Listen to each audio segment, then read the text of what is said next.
Ration la thlan program kan lo thleng le ta a thir tu te in zawai in chi bai kan bu ka cheu tunchu ma hian dur tlang leitan SIRD and PR office a kan nom meka SIRD and PR office a thok tu te nen lengzem lenglong thlan na hun kan ron mang do na ni an ha tho dan tlang puite kan han in zo chwa ka nga chumi pa chuan thlan na hun kan ron mang do na ni tin an ni hian he program hi an sponsor boka an chunga lom thu kan soi ngal boka ni ole tuna chuan lengzem lenglong thlan na hun kan man te hi lo thlir hawang u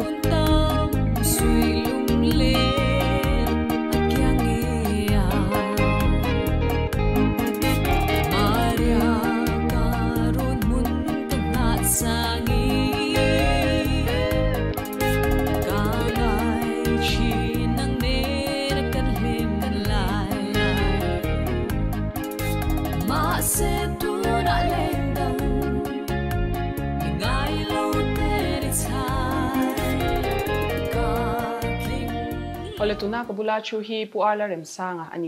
ani hi SIRD and PR director ni la ya ni a he voina income na hun chatak mai kan nei theido na lobom hle maya la thlan ma in zona poimo tak tak te zo tur kan han nei che kan han in zon ma sanga he puma rem I SIRD and PR hi TV lama te po kan lo mu to china I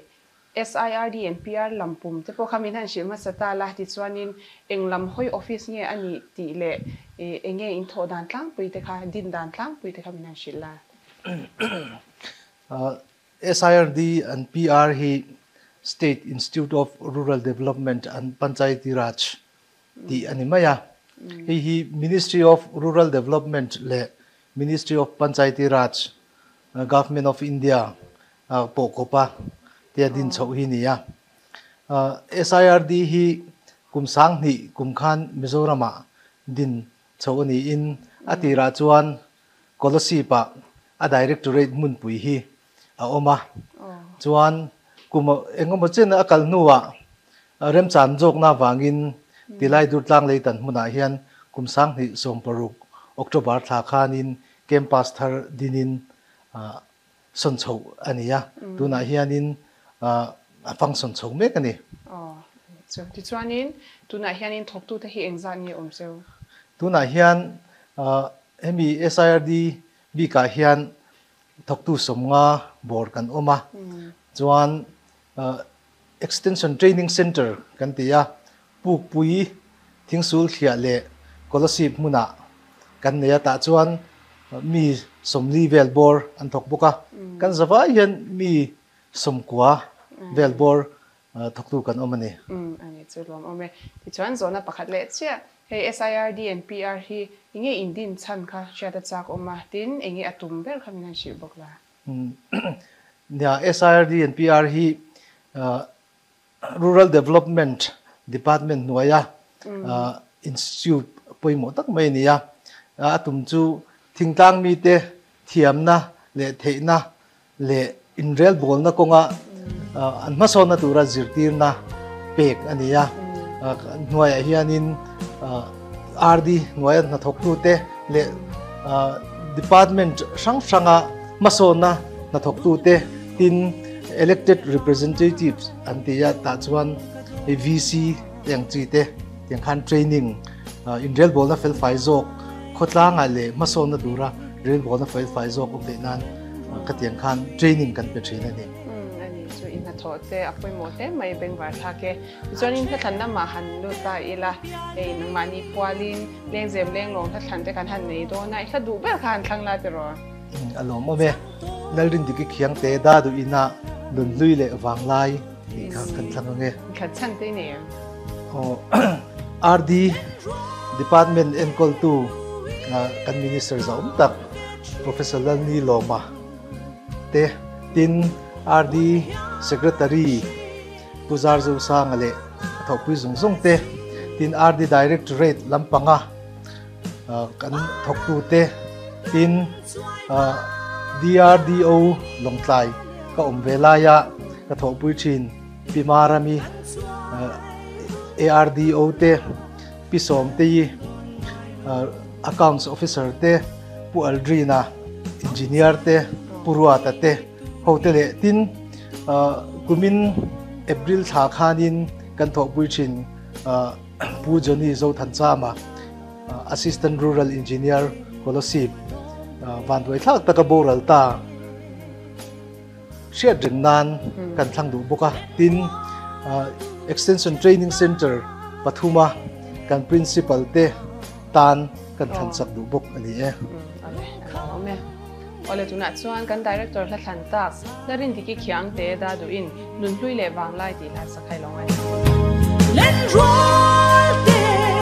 wind on the tree hun hian shin nu na lai silo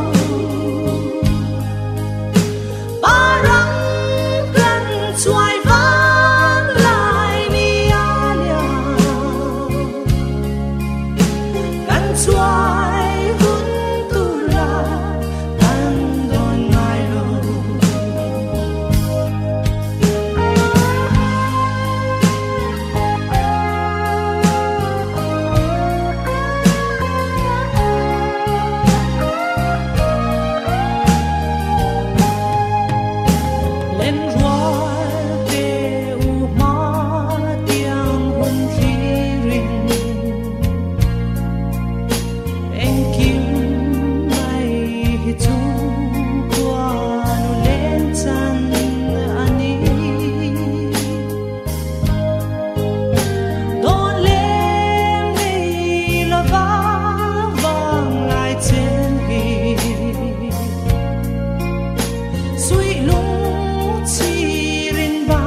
tuna kanom na la hi conference hall ani a hei kabula hian doctor kho siam thanga kho shing adinga ani hi helai huna thok tu ani a ama sa in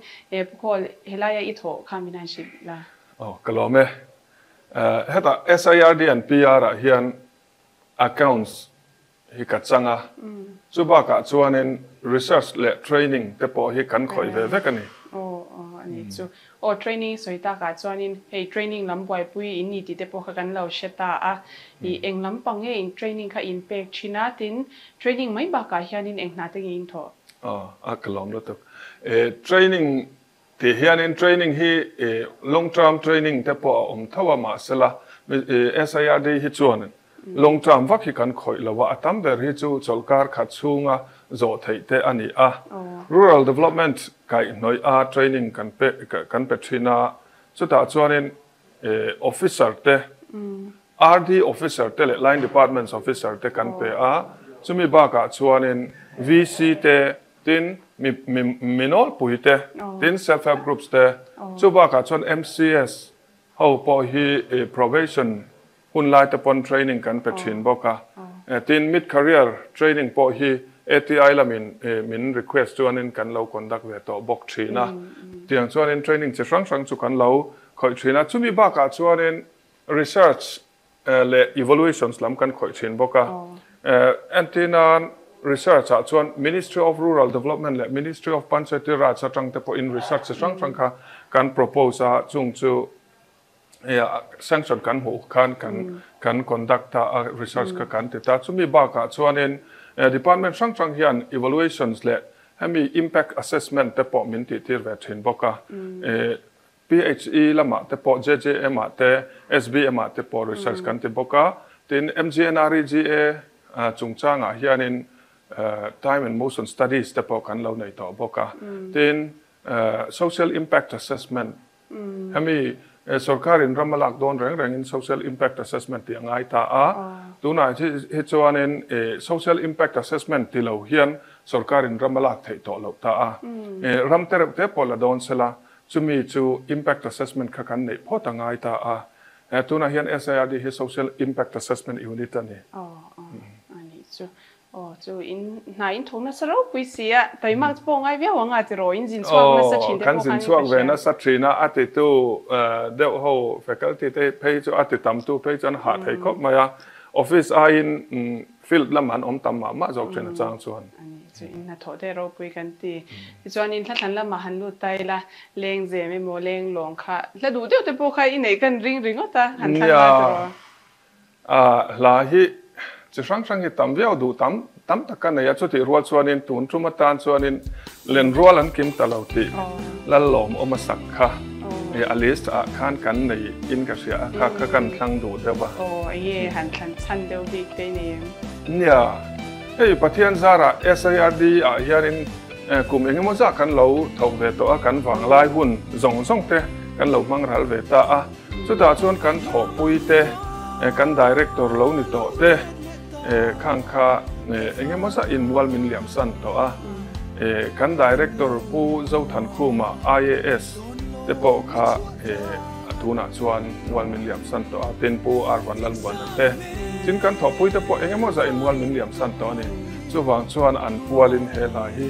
kan thlang du a chumi pialama chuanin kan tho pui te engemaw za chon min lo chol sanam hun danga te min lo tho san boka thren an lo chola a thren hi pension te poin an chuaka pu alal hingo ya pu yami te tin pu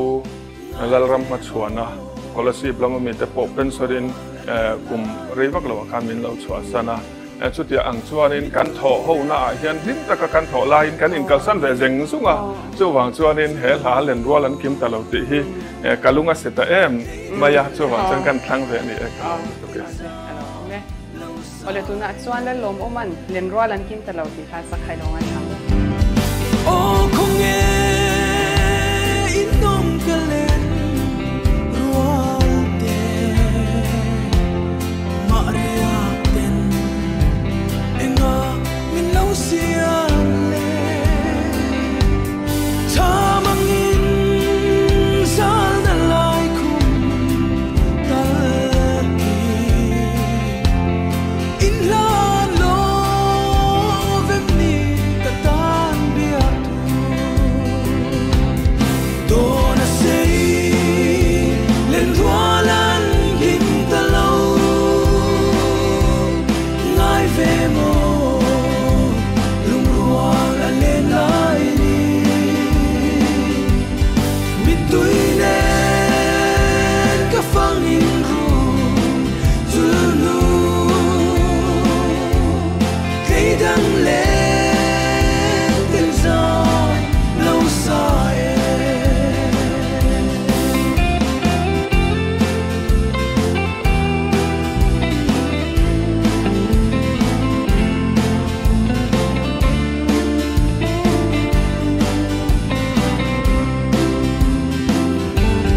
chúng mùi yang ở thâu kinh su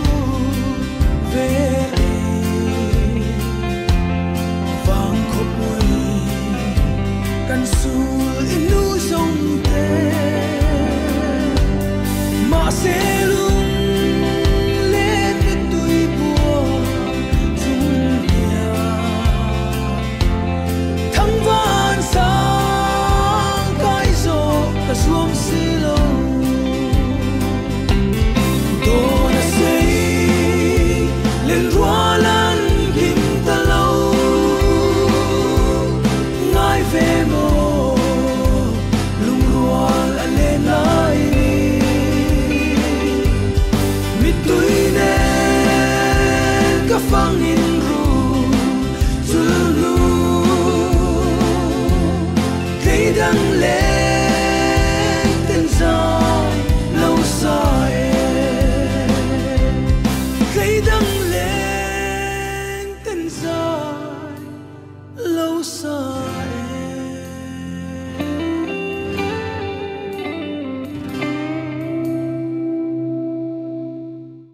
tuna ko na room hi establishment ani a he kabula hian pularem heta chong thu adinga ani hi head assistant ani a he tuna kan omna building hi main building ani a in compound hi azawia in kan shia a kan han hoi kwala building kha eng tinge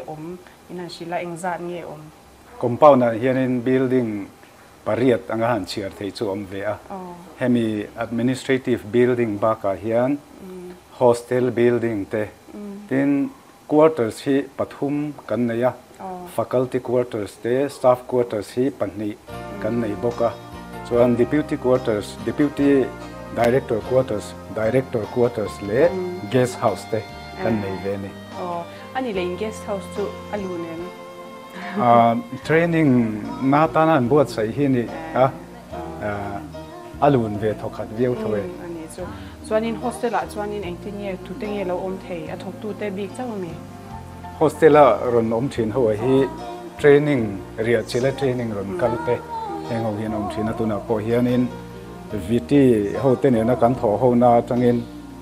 a help training nu ho self help group member nu ho somna lai tuna hian an riak me kan ani chu ni engza nge an to ni engza nge training chu an thakhat chung training turan ria kar khat jet chun to tuna chung hostel an don ti na ni mo to ani chu chuanin hei voina la than na hun te kan han manga la du te pokha I nei kan han ringa lengzem lenglawng la kha I du be han thlang la te ro la du chu kan nei ve a voina ta na kan thlan du chu HLA kimi la sak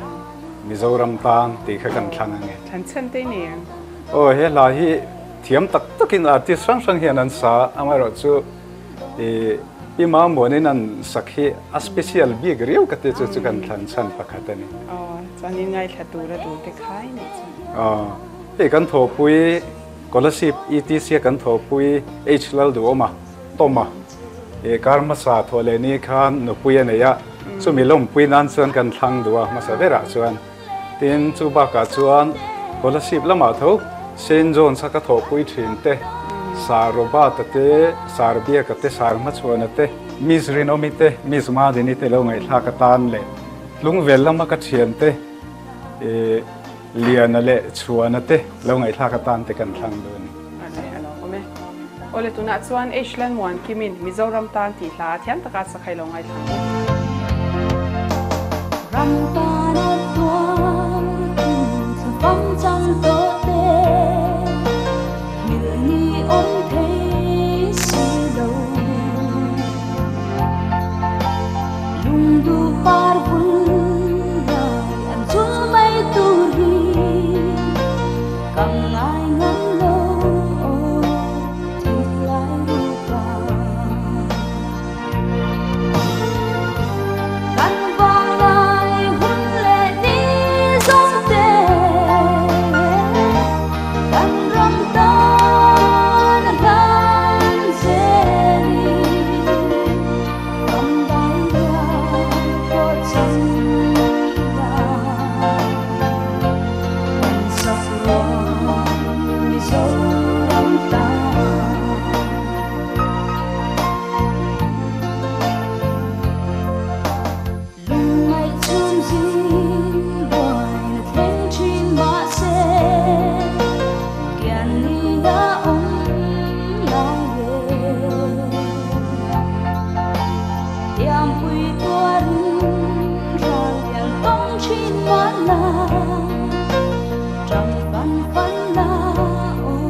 ole tuna kanom na lai hi residential hostel building ani a hei kabula hian Dr. Ma Somdong lian ni fa na ya dinga ani hi associate professor ani a ei amasa in tuna kanom na building a hi minan shi chiang de la tiro tunge residential hostel a chuanin lo thleng chin ti re kha ole hei hi SIRD han hostel hi thade mai kan neya heta han mi somruk vel te chu tum khata han thleng heya ta chuan batch ni vel hi training arwalin hela hian kan da theya ta chuanin hun hla tak tak atanga local de kan training run sim thin tu te ten thin tu thau kha an chenga ta chuanin eile in turte kan pe kan thei to pa an training chunga that taka hunan man te tur khanin ma kan do la ve thin ani ani ti chuan zona poi model mai han zo che kan duwa he rural development hian eng bernge atuma tin I training te point lo nei chin ta a training hi rural development a hlotlin na tan hian engi apoi mo em na te khaminan shilla ole he training institute kan ni ang khanin kini hi enga mo chen hi kumsom hi chuang hi kon kumsom hi pangana tur ni to ta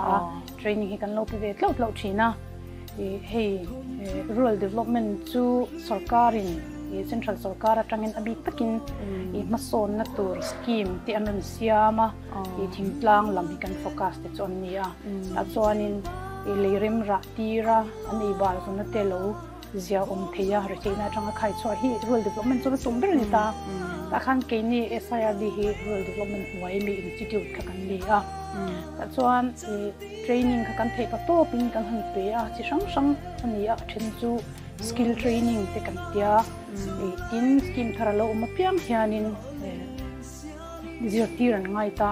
ami puite zirtiran ngai ba ka khanin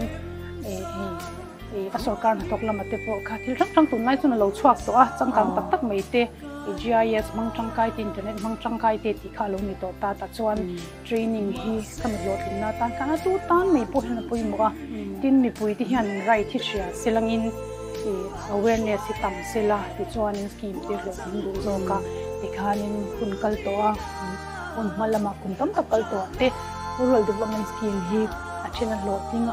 ting vak lowa ta chuan in ke ni ta chuan training that tak lo te ki kan na kha ani ta a chu he an lo soi chin dan chuan in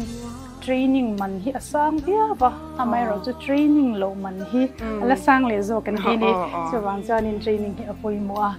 kan la ti zel don bok tu ra kan ngai ni chu beng vai le ta sak mai along hle mai chuan in hei voina la thlan na hun te kan han manga lengzem lenglawng tlatu pe kha han thangla te ro eng langi thanang la hi moi ti deuh mai hi kan nei chau mai ma se tum bi ka hian chuan khong lung run ila joseph sai hing thanga sakha kha kan thlang anga san kha amo sain kan soi phutanga hi kan no pan ve lai hianin kapu hi sarkar atang hian adult education hian le khabu nen pe a ta jon khong lung run thon thu pu kha telani chu ka chiar chin ta ka tui pui me kha tang kan historical novel hi kan ai lu pha ta a chu no pang te ni chung khanin lung hi lo ti leng ve mem thin ani chu wang chan tu na film ten han siam chowan han zai a latin han pa moi hi ka ti ten me a ta chuanin kham kha kapu te po min sha chwa ti ri chu in han thlan sak tur ka du ho kha kan soi ngal me nga ta khanin kanu hi ingupa kumsumria parya me ni sai thang pui pi sai thang pui ni a ni hi dam lo thin ania kha ani ka thin lung han lo ma sabera tin ngopa khu chwak kan ya ngopa ka chung te zong pe in kan play role lai hianin run moi sporting club phi kan dina tuna te po hianin kan den connect trai me ma ka hun sang hen no ma ang ho kan lo ngai thla sila ti kha ka han thlan sakan ni ale ano me ole tuna chuan Joseph zai hing thangan khong lung run ti hla sa khai lo ngai thlang u dang ruang lo than tha sia lia chal buanga lên tu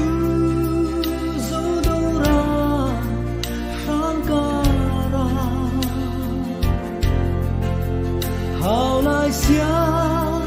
y dòng y ave chú tình bu khama khang hoa tí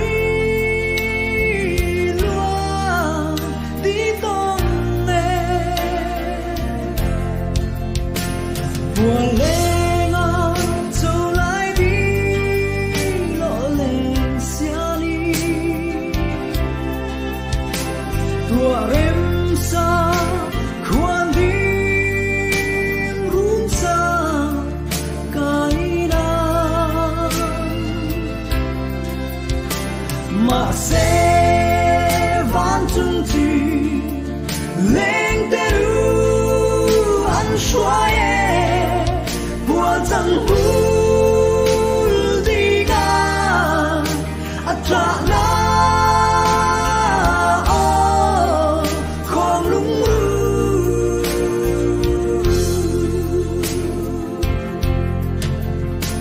khăn khê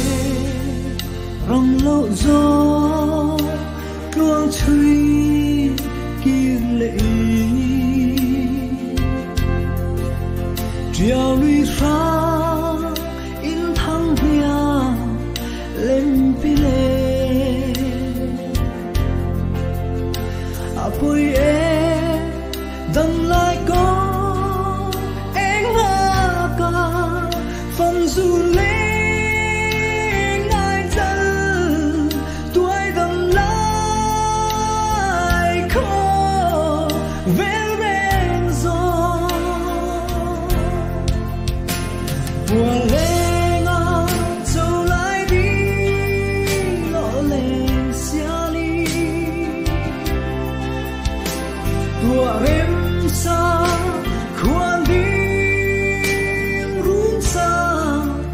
cái na mà sẽ van chung chi lên te ru ăn xoay bùa chẳng hul đi ga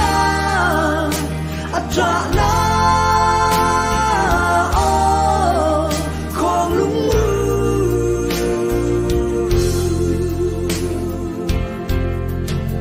không lung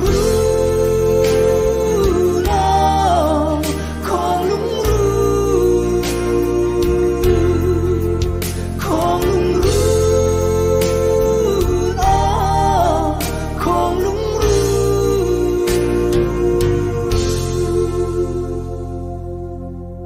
tuna kanom na lai hi SPRC auditorium ani a hei kabula hian pu David le pusang pu yate andinga ama sain ani hianin an ming pum le an thote khamin shil sela ole ke hi ke David lal than mo ya senior faculty kani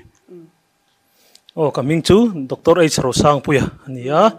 State Panchayat Resource Center hian faculty Mizoram chuan zirtir tu te pokan ting chuan ka thok me kan ye. Oh, tuna kanom na lai hi han soifia deuhlek latiro. Oh, hi State Panchayat Resource Center SPRC auditorium kan timaya VC titana training na mun tur tana tlaya din hi ni ye. Alom ome ka VC te training te in pechina hei training hi misang sang ne na in pe a I VCB ka khanin hanin zota ila VC training in pek dan tlang puite le in tumber ka minan shilla pakhada chon VC te training kan pe ki kan tum taka chu VC te theina I ti chaka ti phui suya VC te na I khotlang ro rail na konga te ol sam takle thataka I ro an rail theina turata na I an capacity building hi kan na ber chu ni e chuanin helai mun hi in mangchangka yam mangchangka ya amaro chu atam zo khi thingtlang ani wangin thingtlang a hian kan I jin chuak nem training pe in nangmani zok in han ke mani zo hian kan pan block level thleng hian training kan pe in kan kal chuak thin ani an ngai poimo ve chinem ti nge turan nga yam ti nge tura hian an ngai poimo ve khop meya abikin hei election elected thar ho phei hi chu phei hi chu an ngai poimo atin official te po hian min ngai poimo saka kan training hi an ngai poimo va khop mai ai a toizogin han soitaila ole ome tichuanin hlathan lam han hoita ila LENGZEM LENGLAWNG in la du ber kha hanin chom mai ta ula pusang puya hian han thlang sela tira kalome moi deu mai than kan duwa HLA choi moi na thiam tak mai sak khotlang lung len tikha kan thlanga thlan chan hi kan han nei di dia ma sabera chuan kanupui mi pel ni loing kanupui du tak lalbiak zar zawi ka mobile phone apo my dear tia kan save to nga ta kha chumi tan chun kan han thlanga kan han thlan chana po ei papa dum tak tak mai pani kan nei to a ti chuan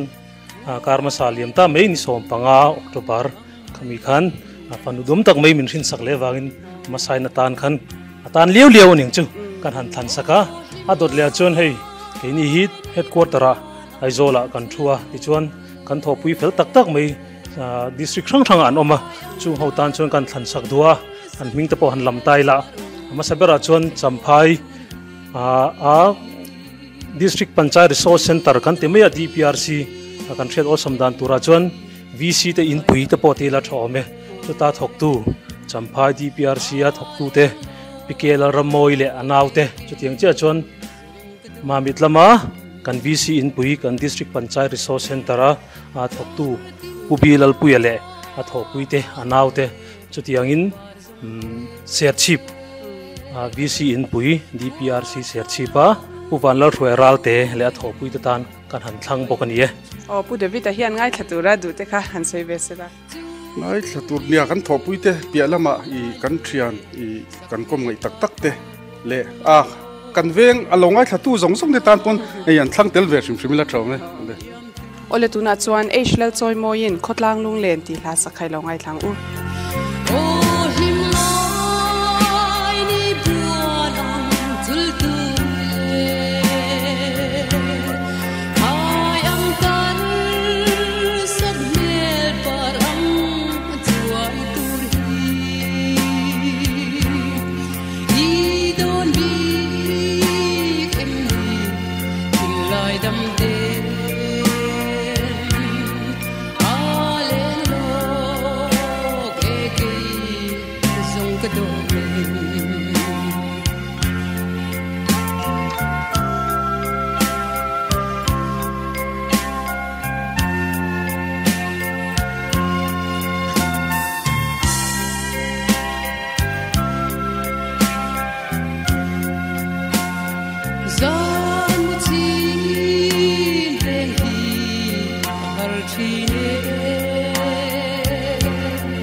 tuna kan dom na lai hi video conference hall ani a meeting hall te pon ti a hei kabula hian Dr. Margaret Lalbiak thangi adinga ani hi associate professor ani a la thlan ma in zona hanin zon har ta ila he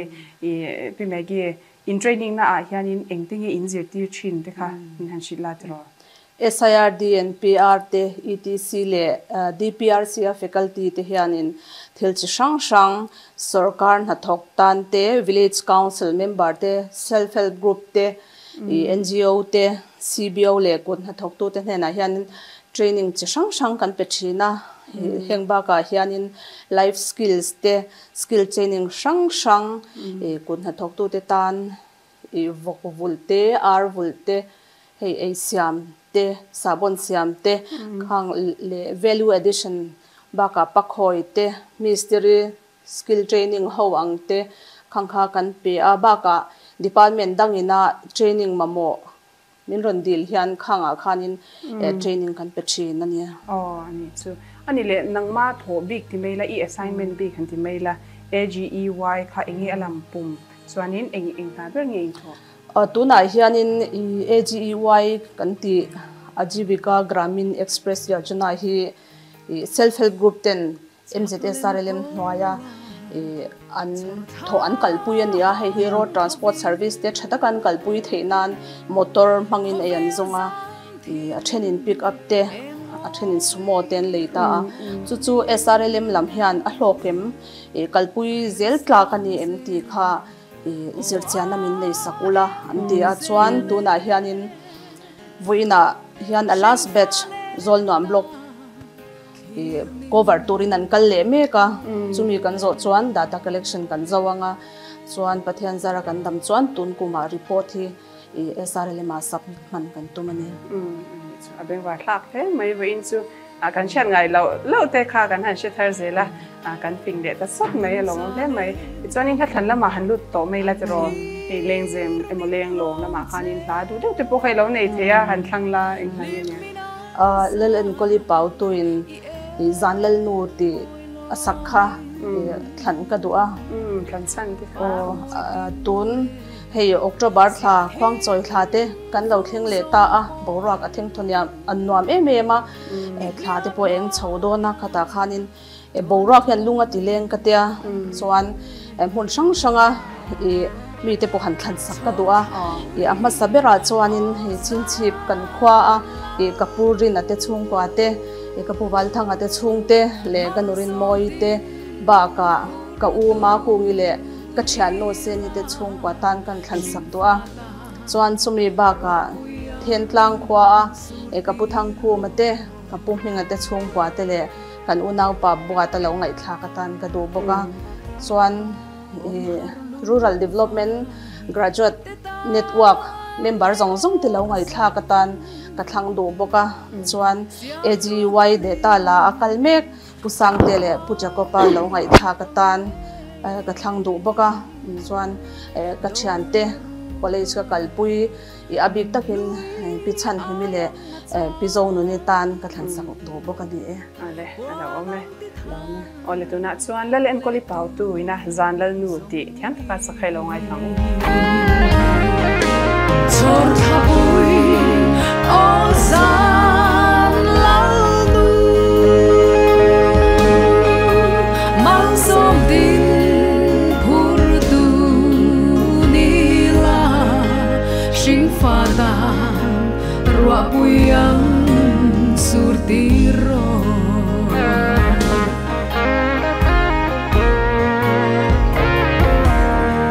mindem lo la mana chuanin ne ihliap noya nawang nui za in lungdu tenen zan khwa shavang kanto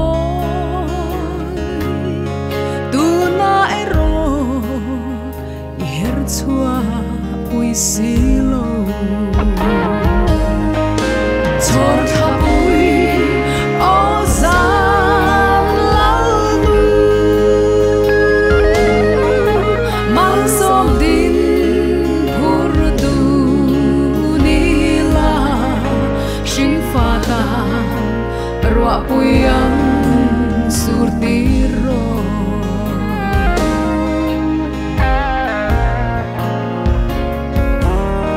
ma se zanmu it's hing rei chine san thim lung ro la lai alian thi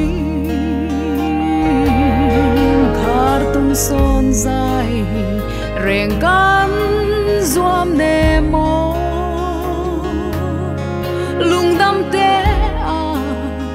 zang mu chin har thi chor thabui o zanlal nu mang som din phur tu ni la sing fa ta rua puyang surtiro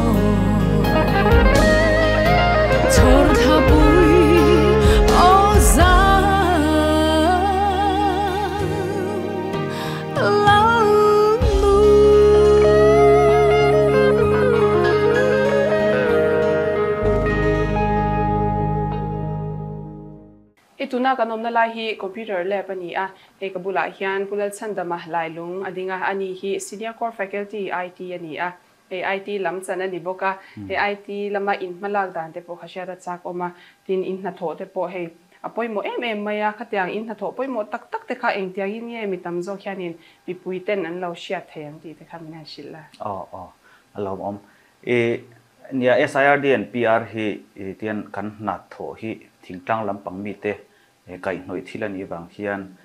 hatlai a munaron kalrem chang lo te poi om thina khang tan te khan achang hi chuan online training online video training te kan nei thina chuan chumi pialama chuan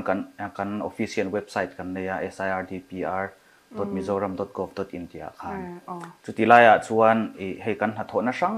kan training pek thin te tin training pialama evaluation kan ti te hei sarkarina scheme kalpui dan zirchi na kan ti te ang chi ho mo chunga kan report pe khau chu kan da thi na mi pui mu thei turin tin VC te na an chhor tang khai thei tu reading material kan ti te antinan account von dan tur kan ti te khotlang in real bol na chung chang ti te khang chi ho reading material kha adu apiang ina andu kuna an download mai thei tu hang kan website a hang da boka tin technology hinia kan mangna sa web YouTube channel poi kan nei boka ke mani hian ta chuan video tangkai tak tak hi kan upload cheu to boka tin Instagram lama te kan malak na sang te thalak te kan da thin boka caption te ne tin Twitter ane yang khan Facebook page kan nei boka khang kha an malak na tlang pui chu IT lama chuan ani chu social media platform sang in ne ya I mi puiten an mang tangkai nin sia mang tangkai view chuang kan sia abik takin YouTube channel phe hi chu viewer poi kan nga the tlang pui hami mani khan a video view nga ber kha 118k vel ni ka sia in ti chhe mai lo chang lian zia tur point du sakna kan thang hai chewa I chuan in thlan lama han lu ta ila LENGZEM mo LENGLAWNG kha ila du ve khan thangna te ro nia dream hunter min thlan ro ti kha kan thang du kan than du chan kha soi khal mai are min kan ring dawa englaonia kan than du na chana chu tia senior department bel kan ni chholain music kan tui chho chana khati hun lai khan khla kha kan ngai thana se mem ai zol mun sang mi music ka tui ve ho po khan an ting karinga atira guitar solo te kha kan zirna sa thine ma kha karon than chan su nia tin kan ron than chan pakhat chu khang hun laya kan tui chho hun laya kan play pui thin kan ben member te tin layang khang ho kha min boral san to pa hian oma Dr. Kelang Tuanga le dutlang ami ven nia ram hun boya ani boka chu mi ta hriat reng na chung kan ron thang pa halani bo chuanin ngai thatura du te khai nei chuan nia ngai thatura ka du te chu tuna karon than tak te an chung te tan an chung te namen an lo ngai tha ka tan kan thang du tin chung pi alama chuan dutlang a son thian ho kan neya origin kan ni te meya chung ho tan chuan kan thang du boka an lo ngai tha ka tan tin chumi pi alama chuan tle ma huam zau zong deuin khang hun lai kan tui chho hun lai anga ri phan tar ngai tha ve thim ho lo tui pui ve tlak ma se sang tui han ti khopa ron lar chuak ta si lo ke ma ni ang chi te sang tui ni si lo sang ring ta to bang chi ho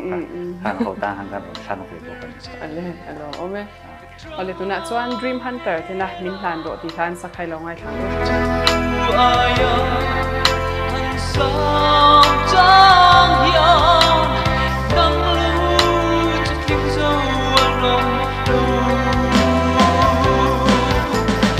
Oh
ole tuna kanom na lai hi guest house common room ania he kabula hian doctor la shwaitwang isai lawa chua ani hi senior core faculty animal husbandry ania ama sign he kanom na lai hi I anwam he maya azaw boxia tu tinge lo thleng ching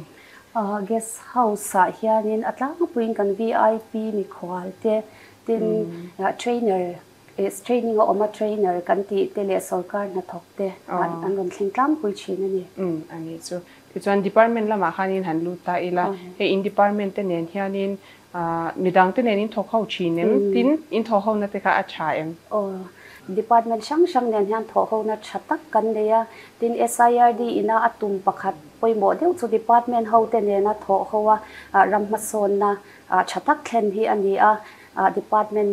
sang te kan thok pui langsar zwal te hantar langtaila PHE department te animal husbandry department te then social welfare department te food civil supply department te then school education kan ti ho te nen te pon kan tho ho na hi acha tin department sang te po hian training an nei hianin kan institute ta kan facilities te hi anron mangchang kai china tin tuna po hianin AHNT department le MZSRLM le keimani SIRD changkop te hianin ni som pasari chung training kan kalpui me ka hun sanga MZSRLM noya LCRP hote training an leya ani ho hi veti doctor in the ilo na apo changkai to te an le don ani ale alo amte mai ichonin thlan lama khanin handun har ta mai la I lengzem lenglong idu ber la ka eng thang eng le han thang la ta ale he kan sianga tun bowak te athiang nuam ema for an zowa thlasik te kan kai le dona chumi in kara chuan bowak thiang nuam me October tha kwang choi tha kan kaya mi zong lung len hun ti la kan soi swal lawang chumi den chen chuanin kelal thamwan pui kalal thamwan ti na asak kwang choi tha ti kha ni chuanin than chan te le ngai thatu ra du te khai ne chan tui kwale ram thara ka chung te le ka chan pe zong tan kalo thanga tin Verticulation ka batchmate 2002 batch ka classmate zong te tan ka thlan saka tin October na chuanin abikin pu khwang than sanga pa khwang te kan senior heta kan thopui tuna wai me conference ka le tan ka thlan sak ka ti ome ole tuna chuan kelal thamwan kimin khwang soi tha ti thiam taka sakhai longai thang thang van sang la moi chuan thir nin nom lo si arleng ruan song pon asiran bela van rang chum la siran an herliam zela khirnin om lo thang van kwa in moi nge sutin zaleng song te eng moi lo min ma ni chai lai di Himtenan kaya chor thar kai partlan himten zayan for leng him nuirine leng dangan ngai lo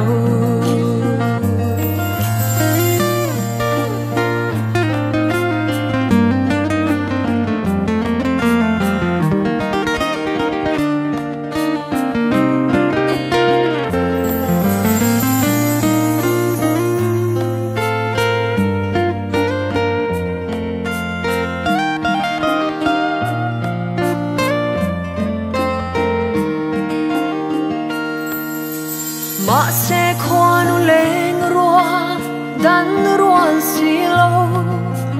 thang khoan di min ko ron an liam zota ngain au ma ila kir zayan relo thang van moi na zong po buang nang chu zota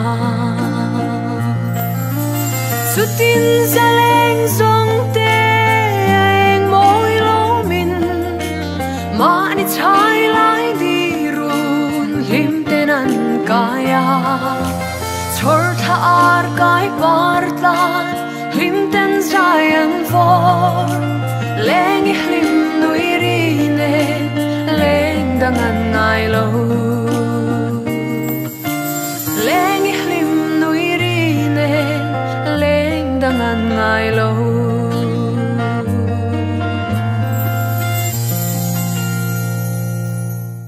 ole tuna kabula ding te hi esile ma chwani ani a ani hian an ming pum le an tho te ani na te khamin han shi sela change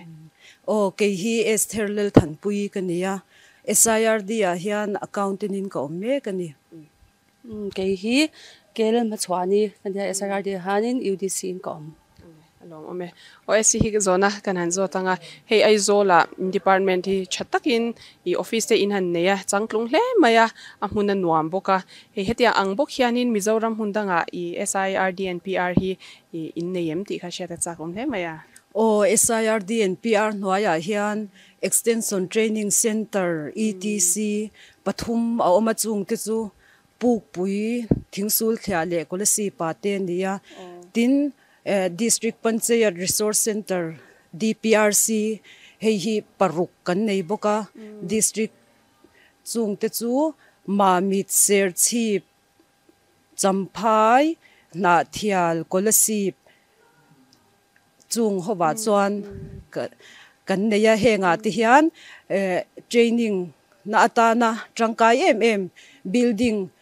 conference hall te guest house te le auditorium te changtung takin kan nei vekani inzar phar chale mai tichuanin azin chi le officer thu chi te hin ome mai zola ome keini ke abia takin ke hi chu amuna thu chi kanya dang ho hi chu atul na an zim dor hei kan faculty ho te le staff dang te po mo tuna po hianin atam zo hi chu mundanga zinin hunan mangmek lomani in tho hong na chati sia ta lo om he mai chuanin hla than lam kha hanlu ta ila ei ma chwani hianin han thlang sela ti ro lengzem lenglong thlan na hun te ni boka la du ber khan thlang autograph ti la pi wanal ruatin asakha kan lo thanga ngai thatura kan du te chu ETC kan ETC how puk pui scholarship thingsul thia staff hong jong te tan ni se chuanin VC training arong kal te le VC shim Mizorama kan VC te ho te hi kan than sakanga chuan big taka kan than du chu kan tho pui thin te pisang lori pizar boi pirin pui puwala parte le zorini kolasi pani te big taka lo ngai thak ta lo thang ngai thu tu ra du te kha han se o chungba ka chuanin nia mun sanga kan chian te om ho tan ti meyang tu na khanin ka chian lu khan ron soinwal to a khang ho ba ka khan mun sanga kan chian om ti tan mun ron thang ve nge ole tuna chuan an hla thlan tak pi wanal ruatin autograph ti hla moi taka sakhai lo ngai thang dia thu zu yang hil tu rol kim len lai pi ngai ti dir changi lung len ni re ayang tan rol lui sak me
khati zong kha SIRD and PR te ne na thlan na hun kan man thei te chu halo ni le tareng maya thubeng war thlak tak tak mai kan ngai thla a kan hlok pui hle maya thlir tu te po ina in lo hlok pui a in changkai pui vengi kan be se ni ti chuan he program hi an ni hianin an sponsor boka an chunga lom thu kan soi ani tin ke ni hi antiklai po a sponsor a som theireng kan ni a som du te kan lo omani chuan he number 9436354464 a hian biak theireng kan ni e ole khati zong kha kan hun man thei te ani a thlir tu te chunga lom thu kan soi e